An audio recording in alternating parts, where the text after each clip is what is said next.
bienvenidas y bienvenidos a una sesión más de Aprende en Casa 3, donde seguimos aprendiendo a la distancia.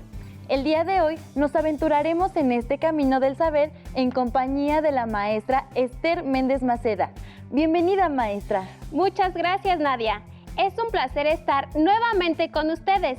Espero que todas y todos en sus casas se encuentren con bien. Recordemos seguir aplicando las indicaciones de salud para evitar la propagación del COVID-19, tales como el uso de cubrebocas, lavado de manos, aplicación de gel antibacterial y no olviden que si salen de su casa, mantengan su sana distancia. ¡Comencemos! El propósito de esta sesión es distinguir las características demográficas de la población mexicana, las cuales se refieren a su distribución, crecimiento y composición. Asimismo, reconoceremos algunos de los desafíos que enfrenta la población mexicana actual. Eso suena muy interesante, maestra.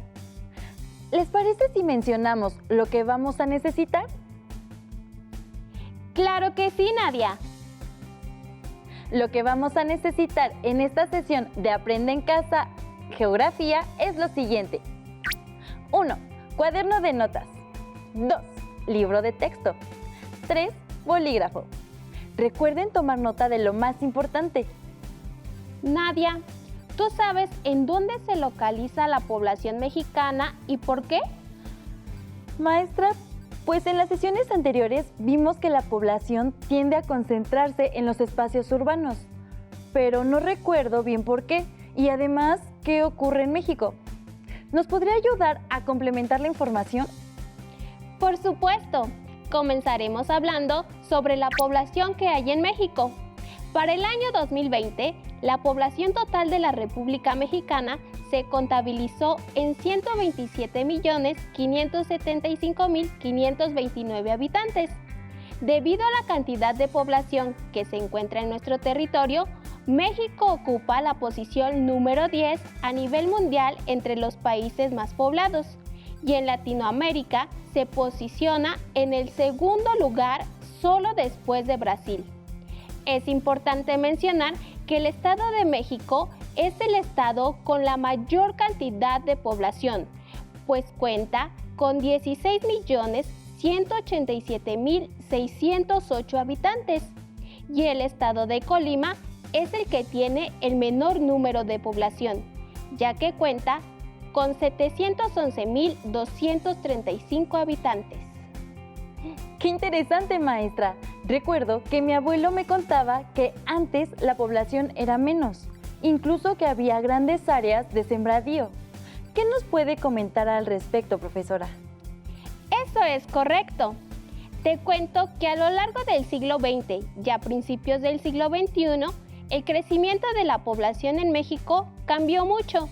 En el año de 1970, México tenía una población de 51 millones de habitantes y siguió incrementando de manera muy rápida en años posteriores, por lo que desde los años 70 a la actualidad han transcurrido 50 años y se ha aumentado al doble el número de personas que se tenía en esos años.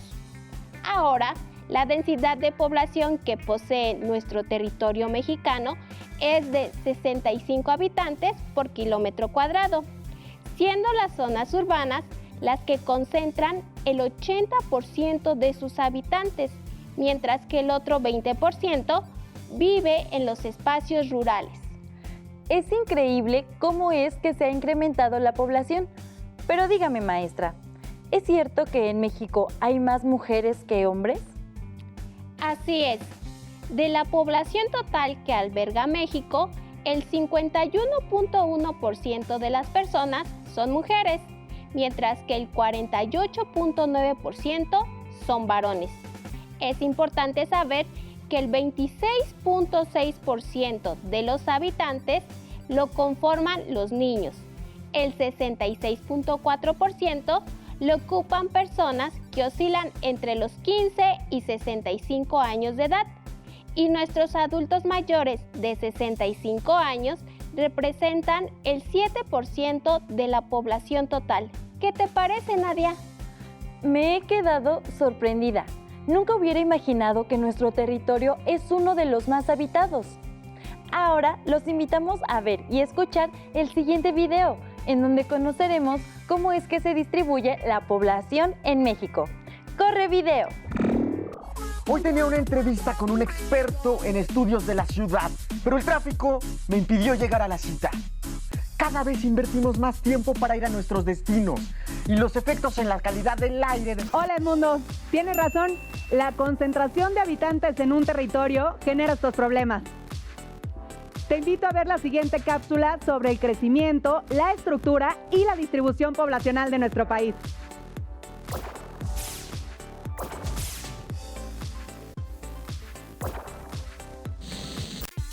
A partir de 1975, en México comenzó a disminuir la tasa de crecimiento de la población.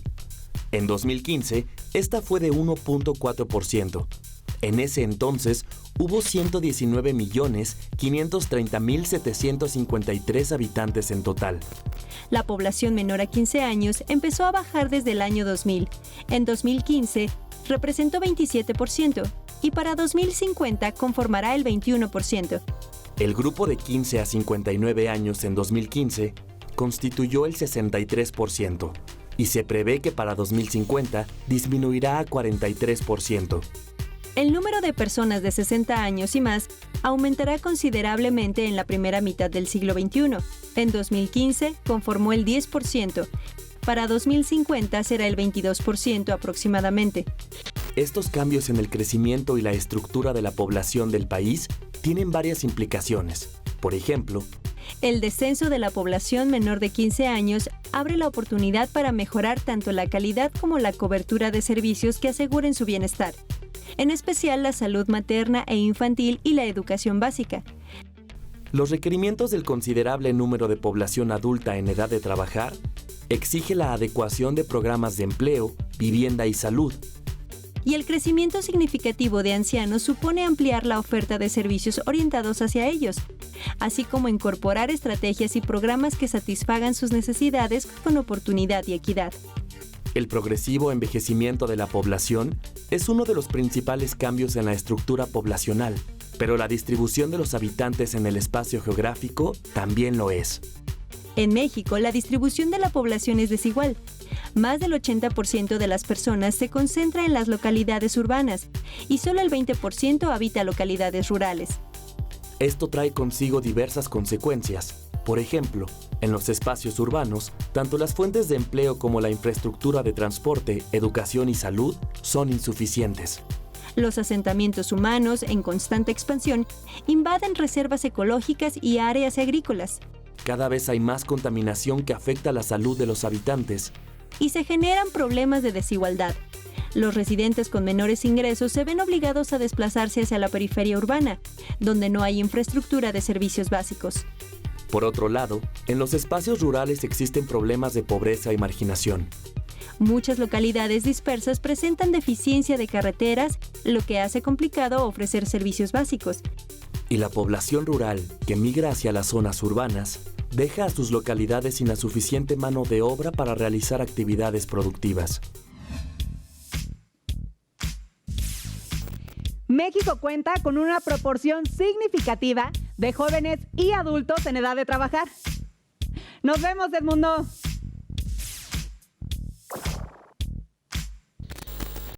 Adiós, Tlali. Es necesario aprovechar este potencial laboral para el desarrollo del país. Nos vemos en el camino.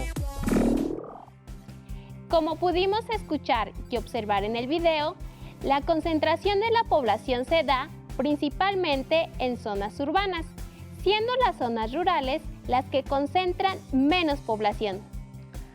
Maestra, durante un paseo que hice por la Ciudad de México, me pude dar cuenta que hay varios habitantes que vienen de otros estados. ¿A qué se debe esto? Esto es correcto, Nadia.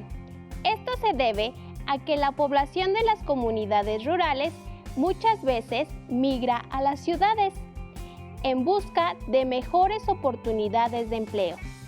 Esto hace que la población tienda a disminuir en las zonas rurales e incremente en las zonas urbanas. En México, la población se distribuye de manera heterogénea. Esto quiere decir que en algunos espacios, como los urbanos, se concentra y en otros, como los rurales, se dispersa. Observen el mapa que aparece en pantalla. En el mapa se observa la densidad de población según los municipios de las entidades. Los colores crema y amarillo corresponden a bajas densidades de población, esto es, de menos de 99 habitantes por kilómetro cuadrado. El color amarillo representa entre 100 y 199 habitantes por kilómetro cuadrado. El anaranjado va de 200 a 499 y el rojo indica más de 500 habitantes por kilómetro cuadrado. Noten que la población se concentra en los municipios y entidades del centro del país. Efectivamente, Nadia. Como la Ciudad y Estado de México, Morelos, Puebla, Tlaxcala, Hidalgo, Querétaro y Guanajuato. Asimismo, identifiquen que las densidades de población más altas en el oriente y norte de nuestro país corresponden con dos de los espacios urbanos más importantes, Guadalajara, en Jalisco, y Monterrey, en Nuevo León, respectivamente. Maestra, todo esto está muy bien, pero ¿a qué se debe la concentración de la población en estos espacios urbanos? Muy buena pregunta, Nadia. En el caso del centro del país, la alta densidad de población se debe a razones históricas y geográficas, ya que los primeros poblamientos de las culturas prehispánicas se asentaron ahí debido a la disponibilidad de agua y la fertilidad de los suelos volcánicos. A partir de entonces, el crecimiento demográfico y urbano ha conformado las ciudades de la región como los conocemos hoy en día. En el caso de Monterrey, esto se debe a razones históricas y económicas, ya que fue ahí en donde se estableció el Cabildo Colonial de Santa Lucía, que correspondía al nuevo Reino de León, de la Corona Española, y posteriormente se convirtió en una ciudad industrial estratégica al ubicarse cerca de la frontera entre México y Estados Unidos de América. Y en cuanto a Guadalajara, la ciudad más importante del oriente del país, la densidad de población también se debe a razones histórico-geográficas, ya que la villa de Guadalajara se fundó al margen del río de San Juan de Dios, debido a la disponibilidad de agua y se derivó de la expansión de las colonias de la Nueva España en este territorio. Ahora bien, los estados de la República Mexicana con menor densidad de población son Sonora, Chihuahua, Durango y Coahuila, que se ubican en el norte del país, así como los estados de Baja California Sur, Yucatán, Quintana Roo y Campeche. En el caso de los estados del norte del país, la baja densidad de población se debe a las condiciones de aridez y gran extensión del territorio, mientras que en la península de Yucatán, la baja o nula accesibilidad que propicia la selva, así como las condiciones climáticas, son los principales factores. Para conocer más al respecto de este tema y para poder observar los mapas de distribución de la población de México con mayor detalle, visiten el sitio web del Instituto Nacional de Estadística y Geografía, INEGI, que aparece en la pantalla. Recuerden que el INEGI es el encargado de realizar los censos y conteos de la población en nuestro país. Ahora ha llegado el momento de poner a prueba nuestros conocimientos. ¿Qué te parece, Nadia, si jugamos a las geopreguntas para ver si pusiste atención a la sesión? Me parece una magnífica idea, maestra. Estoy más que lista. Muy bien, entonces comencemos. Te haré una serie de preguntas en las que tendrás que seleccionar la respuesta correcta. Iniciemos. ¿Qué lugar ocupa México en Latinoamérica por la cantidad de habitantes? Inciso A, primer lugar. Inciso B, quinto lugar. O inciso C, segundo lugar. Si mi memoria no me falla, México se ubica en el segundo lugar después de Brasil. Muy bien, veo que pusiste atención. Ahora pasemos a la siguiente pregunta. ¿Cuál es el medio donde se concentra la mayor cantidad de población? Inciso A, medio rural. Inciso B, medio semiurbano. O inciso C, medio urbano. Voy a escoger el inciso B, medio semiurbano. ¿Es correcto, maestra? Tu respuesta es incorrecta, pero no te preocupes. Déjame ayudarte a recordar cuál es el medio donde hay mayor cantidad de población. El medio que cuenta con mayor cantidad de población es el medio urbano o la ciudad, pues concentra el 80% de la población total. Es cierto, ahora lo recuerdo, maestra. Estoy lista para la siguiente pregunta. Venga. La pregunta que sigue a continuación es: ¿qué tipo de población predomina en el territorio mexicano? Veamos. Inciso A, niñas y niños. Inciso B, adultos de más de 65 años. O inciso C, población de 15 a 65 años. ¿Cuál es tu respuesta? Esto lo recuerdo muy bien. La población que predomina son personas de 15 a 65 años, así como usted y yo, maestra. Has contestado de manera correcta. La población que predomina son jóvenes de 15 años hasta adultos de 65 años. ¡Excelente, Nadia! Lo has hecho muy bien. ¿Y ustedes en casa contestaron de manera correcta las geopreguntas? Esperamos que hayan logrado acertar todas.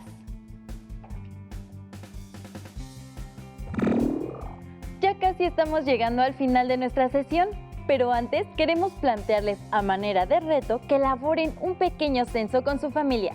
Pueden registrar sus datos en una tabla como la que se muestra a continuación. Registren cuántos son hombres y cuántas mujeres. También cuenten el rango de edades que hay en su familia. Una vez que terminen de realizar su registro, compartan los resultados con su familia y reflexionen en lo siguiente. ¿Qué hay más, mujeres u hombres? ¿A qué creen que se debe?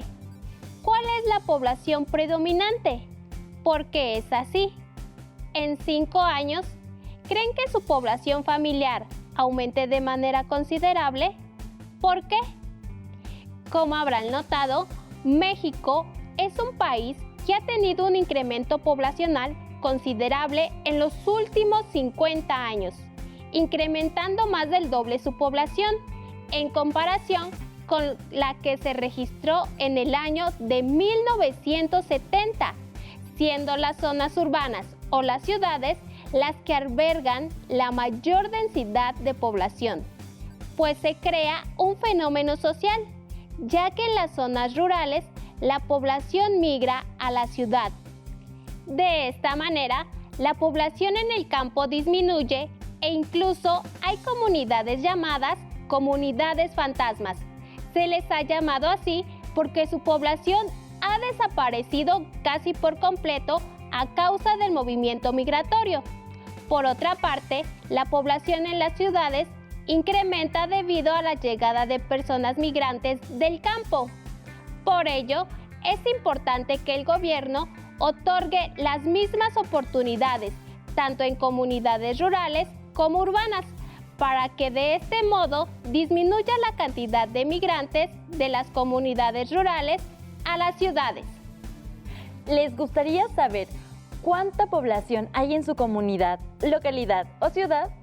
Pues les invitamos a que visiten la página Cuéntame de México. En ella podrán encontrar información de su entidad y podrán realizar actividades interactivas relacionadas con el tema de la población. Aquí les compartimos el enlace. ¡Listo! ¡Terminamos! Ha sido un placer compartir con ustedes esta sesión. Esperamos que sigan con toda la actitud y el entusiasmo. Todavía hay mucho por explorar y descubrir, así que nos vemos pronto aquí en Aprende en Casa 3. ¡Hasta la próxima!